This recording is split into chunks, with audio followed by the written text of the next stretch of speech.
After an extended off-season due to the global COVID-19 situation, it's almost time for the 2020 FIA Formula 3 Championship to roar into life. So, for those of you just joining us, here's the lowdown as we enter the new season. A packed grid of 30 cars awaits each and every round on the calendar. Unchanged from 2019, the Dallara F3 2019 chassis will test the drivers to their limits. Formula 3 is intense. It's always a lot of adrenaline, really close racing, and you can't make a mistake. 30 drivers in very competitive cars. It will be some very close racing and very competitive at some of the best circuits in the world. People should watch F3 because it's high class of junior racing and the races are super interesting. Unlike some people in the championship above us, we don't hold back and we will send an overtake if there is a space there. If you've never watched F3 before, you should watch us because some of us will most likely be in F1 shortly.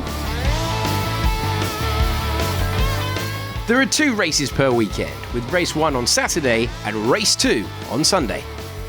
Obviously for changing this year for 2020 compared to the previous seasons where only the top 8 have been awarded points in the reverse grid races. For this year now, they've changed it to the top 10, which means the person who finishes in 10th place will start on pole position, which is basically a complete reverse of the race results from race 1. It obviously mixes things up because it means now obviously you can fall to 10th and still start for pole position, which is going to make it harder to come through after, say, if you have a good result in race 1. So the new point system, of course, race 2 will be much more exciting than before because of the 2 extra players that gets points. Especially if you have a bad race 1 and you can somehow make a lot of places, you still have the extra reward of the points. Due to the coronavirus pandemic, the original calendar has been heavily modified. F3 is now looking at 8 European rounds to start things off, running on the same weekends as F1 and F2. More venues are expected to be announced in due course, so keep your eyes peeled for updates.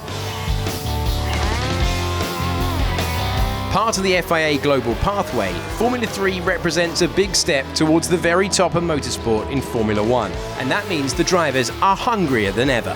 Formula 3 is one of the most competitive championships at the moment, and of course it's the road to Formula 1. I'd just say it's a smaller version of Formula 1. Everything's pretty much the same, it's just on a smaller scale. There's a lot of overtaking. The battles are extremely nice. Last year I would watch every single race and it was basically addicting for me not to watch Formula 3 and Formula 2 because just the racing is amazing. There are old friends, famous names and new faces this year in the championship. Many of last season's frontrunners have moved on.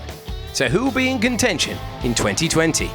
No, I don't have to do this now. I think that's an unfair question as of right now. If I'm allowed to quote Kimi Raikkonen here a little bit, I think maybe whoever has the most points at the end of the year will win the championship. Who's going to win Formula 3? Me. To be honest, I don't know who will win the championship this year. Obviously, it's been very, very competitive. Richard Verschoor is going to win the FIA F3 championship. I hope I win the championship this year, that's my plan. But yeah, it's not going to be an easy task. Got a lot of other competition, so be a tight one and I definitely can't call it yet. It's already too close to call. Don't miss the action as we get started in Austria.